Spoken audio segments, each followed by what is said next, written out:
بسم اللہ الرحمن الرحیم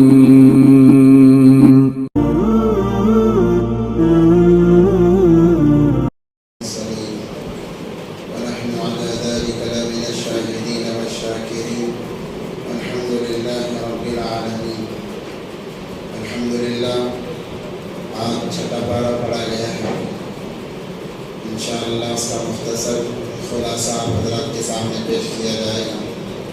دعا فرمائے اللہ تبارک و تعالیٰ سے ایمانوں میں بتانے کی توفیق عطا فرمائے اور ہم تمام کو ان باتوں پر عمل کی توفیق عطا فرمائے. بسم اللہ الرحمن الرحیم.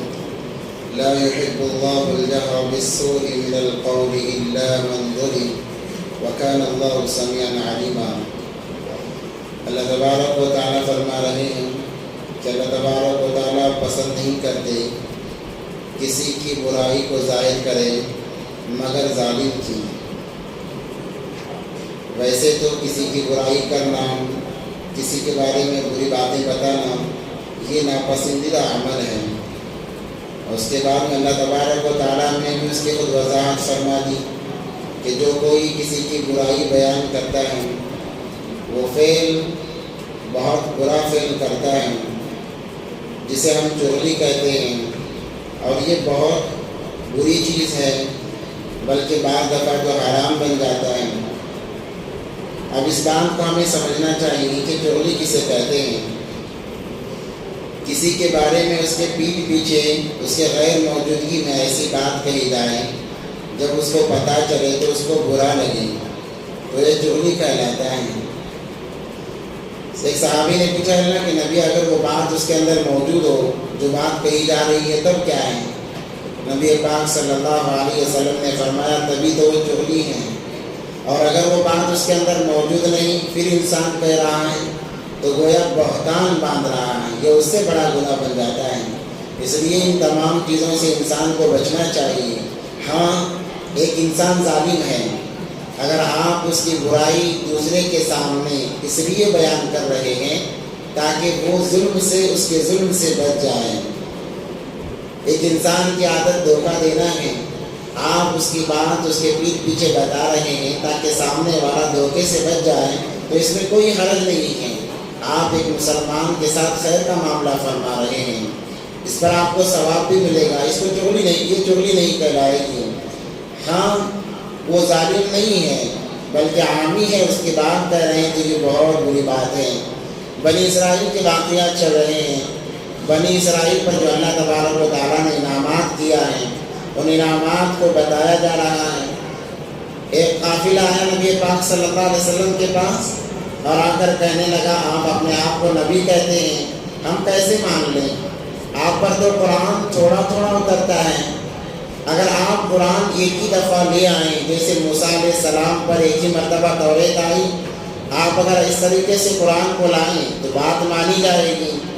اللہ تبارک و تعالیٰ نے اس کی تردید فرمائی يَسْأَلُكَ أَهْلُ الْكِتَابِ أَن تُنَزِّلَ عَلَيْهِمْ كِتَابًا مِنَ السَّمَاءِ فَقَدْ سَأَلُوا مُوسَىٰ أَكْبَرَ. اے نبی کی آپ فکر نہ کریں، ان لوگوں نے موسیٰ کو بھی نہیں چھوڑا ہے. موسیٰ علیہ السلام سے جب انہوں نے مطالبہ کیا کہ کوئی نشانی ہمیں بتاؤ تو اللہ تبارک و تعالیٰ نے توریت انہیں عطا کی. جب موسیٰ علیہ السلام توریت لے کے آئے تو انہوں نے صاف انکار کر دیا اور کہنے لگے یہ کتاب کو ہم ماننے والے نہیں، ہم تب مانیں گے جب ہم اپنے کانوں سے اللہ کی آواز کو سنیں گے. آپ اللہ سے کہہ کر اللہ کی آواز سنائیں.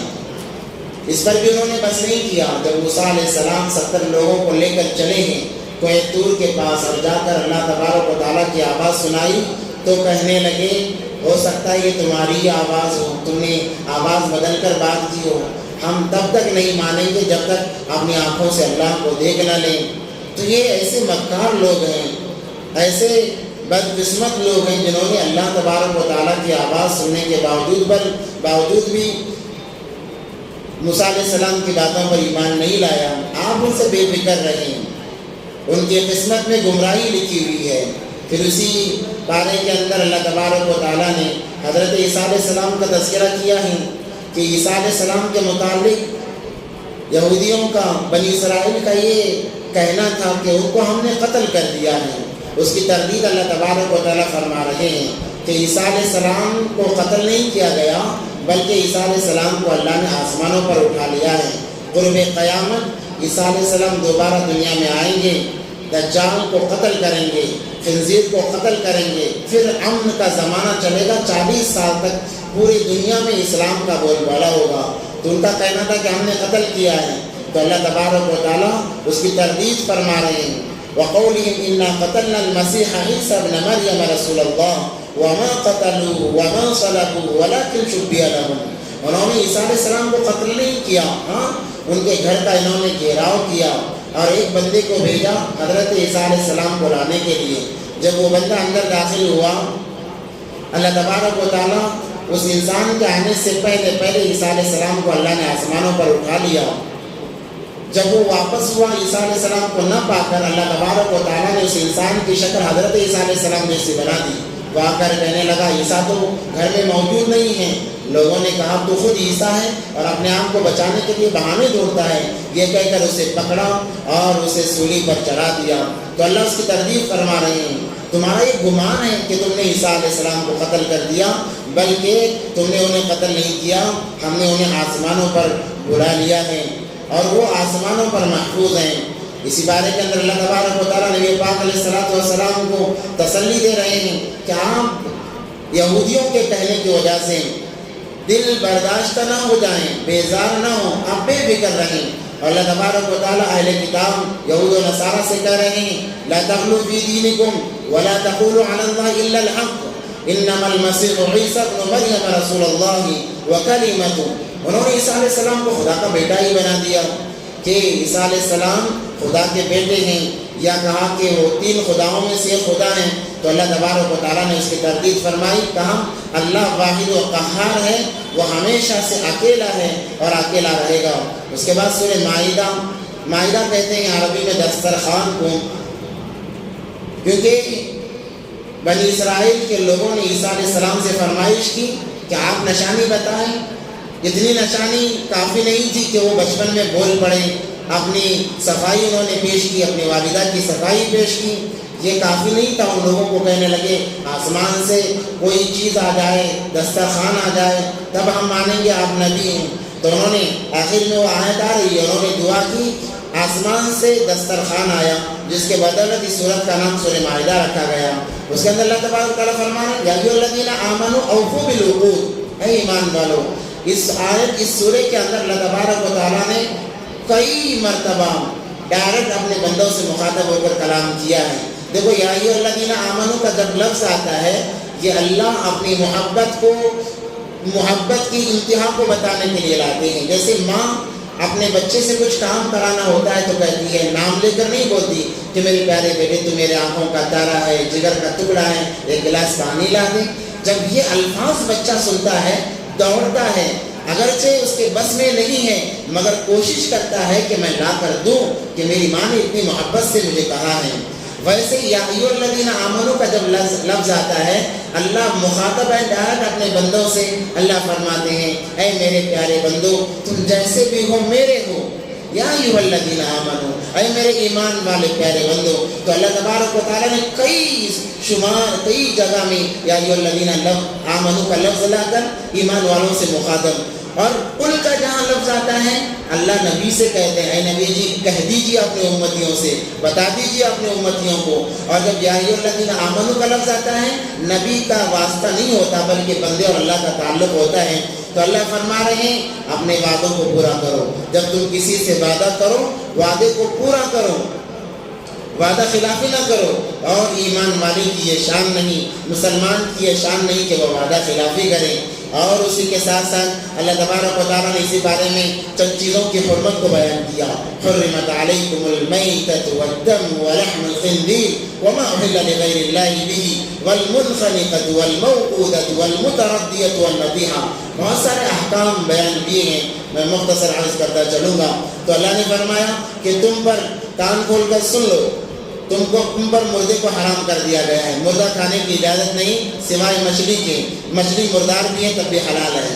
تم پر مردار کو حرام کر دیا گیا، خون کو حرام کر دیا گیا، خنزیر کو حرام کر دیا گیا، اور وہ جانور جس پر غیر اللہ کا نام لیا گیا ہے وہ جانور بھی تم پر حرام کر دیا گیا، اور وہ جانور بھی جس کا گلا گھونٹ کر مار دیا گیا ہو وہ جانور بھی حرام، اور وہ جانور بھی جو گر کر مر گیا ہو وہ جانور بھی حرام، اور وہ جانور جس کا گولی وغیرہ سے شکار کر دیا گیا ہے وہ جانور بھی تم پر حرام ہے، اور جس جانور کو درندوں نے پاڑ کھایا ہے یعنی شیر چیتے نے جانور کو پھاڑ کھا لیا ہے وہ جانور بھی تم پر حرام ہے۔ ان حرام کردہ چیزوں سے اپنے آپ کو بچا کر رکھو، یہ تمہارے لیے جائز نہیں ہے۔ یہ کہہ کر اللہ نے کہا الیوم اکملت لکم دینکم واتممت علیکم نعمتی ورضیت لکم الاسلام دینا، میں نے آج کے دن اے نبی جی آپ پر دین کو کامل اور مکمل کر دیا، نہ اس کے بعد دین میں زیادتی برداشت ہے نہ کمی برداشت ہے، زیادتی کرنے والا بھی گمراہ، کمی کرنے والا بھی گمراہ ہے۔ اور اسی کے ساتھ ساتھ اللہ تبارک و تعالیٰ نے کہا کہ تم جب نماز کے لیے آؤ تو وضو کر لو، یا ایھا الذین آمنوا اذا قمتم الی الصلاۃ، اپنے آپ کو ظاہری اعتبار سے پاک کر لو۔ کتنا پیارا انداز اللہ تبارک و تعالیٰ کا، کیا بہترین قرآن ہے، کیا بتا رہے ہیں اللہ تبارک و تعالیٰ کہ ناپاک گندگی کے ساتھ نہ ہو، تم میرے پاس آ رہے ہو، تم میرے قریب آ رہے ہو، جب آؤ تو پاک ہو کر آؤ۔ وضو کے مسائل، وضو کو بتایا گیا کہ اپنے چہرے کو دھو لو، پہنیوں کو دھو لو۔ آج کل ہم وضو کرتے ہیں اس کے اندر بھی آداب کا خیال نہیں رکھتے۔ اللہ فرما رہے ہیں پیشانی کے بالوں سے لے کر ٹھڈی کے نیچے تک پورا چہرہ آتا ہے، پورے چہرے کو دھو۔ ہاتھ جب دھونے کا معاملہ ہے کوہنیوں سے اوپر تک دھو۔ انسان وضو میں جتنے اعضاء زیادہ دھوتا ہے کل قیامت کے دن اللہ سونے کے کنگن اسے پہنائیں گے۔ اپنے ہاتھوں کو دھو اور سر کا مسح کرو، پاؤں کو ڈھکنوں سمیت دھو، یہ وضو کے آداب۔ اور جہاں پانی نہ ملے یا پھر ایسا مرض لاحق ہو گیا کہ تم پانی استعمال نہ کر سکو، اگر پانی استعمال کرو گے تو مرض بڑھ جائے گا، بیماری بڑھ جائے گی۔ اللہ نے کہا کوئی بات نہیں، تیمم کر لو، میں نے نبی پاک صلی اللہ علیہ وسلم کے صدقے میں مٹی کو تمہارے لیے پاک کر دیا ہے۔ یہ خصوصیت ہے امت محمدیہ صلی اللہ علیہ وسلم کی، اس سے پہلے کسی امت پر مٹی پاک نہیں تھی، اس امت پر مٹی پاک کر دی گئی۔ بس آسان سا کام ہے کہ پاک مٹی پر ہاتھ مارو، زیادہ مٹی لگ گئی ذرا جھٹک لو، اور ہاتھوں کا مسح کہنیوں تک کر لو، یہ ہاتھ پھر چہرے کا مسح کر لو۔ جیسے تم وضو کے ذریعے سے پاک ہو جاتے ہو تیمم کے ذریعے سے پاک ہو جاؤ گے۔ اور اس میں یہ بھی فرمایا اگر تم پر غسل فرض ہو جائے تب بھی گھبرانے کی بات نہیں ہے، تب بھی تم تیمم کر کے نماز پڑھو، تمہاری نماز قابل قبول۔ یہاں تک کہ حدیث میں آتا ہے 10 سال تک بلکہ ساری زندگی بھی پانی نہ ملے تیمم سے وضو کرتے رہو، غسل کرتے رہو، کوئی معاملہ نہیں، تمہاری عبادات قبول کی جائیں گی۔ اسی پارے کے اندر اللہ تبارک و تعالیٰ نے اور چند باتوں کی وضاحت فرمائی ہے اور کہا یہودی کہتے تھے کہ ہم انبیاء کی نسل سے ہیں، کیونکہ بنی اسرائیل میں بہت سارے نبی آئے، وہ کہتے ہم اللہ کے بیٹے ہیں یا ہم اللہ کے خاندان والے ہیں، مرنے کے بعد ہم پر عذاب نہیں ہوگا، ہم جیسے ہی مریں گے سیدھا جنت میں جائیں گے۔ تو اللہ فرما رہے ہیں کہ تم اس گمان میں نہ رہنا، بل انتم بشر ممن خلق، تم بھی تو ویسے ہی انسان ہو جیسے اور انسان ہیں، تو پھر اللہ تمہیں عذاب کیوں دیں گے، عذاب کیوں کر دیں گے اگر تم اللہ کے بیٹے ہو گے؟ تم پر عذاب اسی لیے آ رہے ہیں، پریشانیاں اسی لیے آ رہے ہیں کہ تم بھی ایک عام انسان ہو جیسے عام انسان ہو، اس لیے اس خیال میں نہ رہو، یہ تمہارا برا گمان ہے کہ تم سوچ رہے ہو کہ ہم اللہ کی اولاد ہیں یا پھر اللہ کے خاندان والے ہیں۔ اگر اسی خواب و خیالوں میں رہو گے تو تم گمراہ ہو جاؤ گے، اوروں کو بھی گمراہ کر دو گے۔ اس کے بعد اللہ تبارک و تعالیٰ نے حابیل اور قابیل کا تذکرہ کیا۔ حابیل آدم علیہ السلام کے بیٹے میں 2 بیٹے تھے، میں مختصر کر کے بس بات ختم کروں گا۔ حابیل اور قابیل 20 بیٹے اور 20 بیٹیاں تھیں، ان میں تذکرہ حابیل اور قابیل کا آتا ہے کیونکہ ان سے ایک حادثہ پیش آیا۔ ہوتا یہ تھا صبح میں جو ایک لڑکا لڑکی پیدا ہوتے ہیں، شام میں ایک لڑکا لڑکی پیدا ہوتے ہیں۔ صبح کا جو لڑکا ہے شام کے لڑکی سے اس کی شادی ہو جاتی، صبح کی جو لڑکی ہے شام کے لڑکے سے اس کی شادی ہو جاتی۔ قابیل کے ضمن میں جو لڑکی آئی وہ ذرا سانولی تھی، اور حابیل کے ضمن میں جو لڑکی آئی بڑی خوبصورت تھی۔ اس نے کہا کہ اس لڑکی سے میں نکاح کروں گا، انہوں نے کہا کیونکہ ان کی شریعت کے اندر انسانیت کو بڑھانا تھا. اب یہ نہ سوچیں کہ بھئی یہ تو بھائی بہن ہے کیسے نکاح. ان کی شریعت میں جائز تھا اور اللہ کو انسانیت کو بڑھاوا دینا تھا. اس لیے یہ نظام چلایا اللہ تبارک و تعالیٰ نے. انہوں نے کہا کہ ابا نے تو طے کر دیا ہے, اس کو کیسے بدلا جائے گا. اس نے کہا اگر تم نہیں مانو گے میں تمہیں قتل کر دوں گا. بات بڑی اور قابیل نے حابیل کو قتل کر دیا اس لڑکی کے لیے. بس جب قتل کر دیا اب پریشان ہو گیا کہ میں نے اپنے بھائی کو تو قتل کر دیا ہے, اب کیا کروں, اس میت کا کیا کروں. تو بڑا شرمندہ ہوا. تو اللہ نے ایک کوے کو بھیجا. 2 کوے آئے, ایک کوے نے دوسرے کوے کو مارا اور اپنی چونچ سے گڑھا کھودا اور اس میں دفنایا. جب قابل نے یہ بات کو دیکھا تو بڑا شرمندہ ہوا کہ میں ایک جانور سے بھی بدتر نکلا, کہ میرے بھائی کے ساتھ کیا کیا جائے مجھے پتہ نہیں چلا. حدیث میں آتا ہے کہ قیامت تک جتنے قتل ہوں گے, قیامت تک جتنے بھی قتل ہوں گے, اس کا ایک گناہ قابیل کو ضرور ملے گا, اس لیے کہ اس نے شروعات کی ہے. اس لیے دین میں کوئی ایسی بات ایجاد نہ کرے جو ہمارے ذریعے سے ایجاد ہو جائے. وہ جب تک چلتی رہے گی ہمیں اس کا وبال پہنچتا رہے گا. اسی لیے جو بھی ناحق قتل ہوتا ہے دنیا میں, ساری دنیا میں جو بھی ناحق قتل ہوتا ہے اس کا گناہ قابیل کو ضرور ملتا ہے. قتل ہونے سے پہلے ساری دنیا میں ہریالی تھی, یہ خشکی اور تری کا ماحول نہیں تھا, مگر جیسے ہی پہلی دفعہ زمین پر خون بہایا گیا اللہ تبارک و تعالیٰ نے اس کی نحوست کی وجہ سے زمین کے اندر خشکی پیدا کر دی کہ ایک زمانہ خشکی کا آئے گا, ایک زمانہ تری کا آئے گا, کبھی ہریالی آئے گی, کبھی پورا سوکھا بن آئے گا. کیونکہ برائی کی نحوست پھیلتی ہے. جب انسان کسی برائی کو دیکھے اور نہ روکے اس کا وبال, حالانکہ محلے والے پڑوس والے اس برائی کو روک سکتے ہیں, اس کے باوجود برائی کو نہیں روکتے, اس برائی کا اثر پورے محلے پر پڑتا ہے.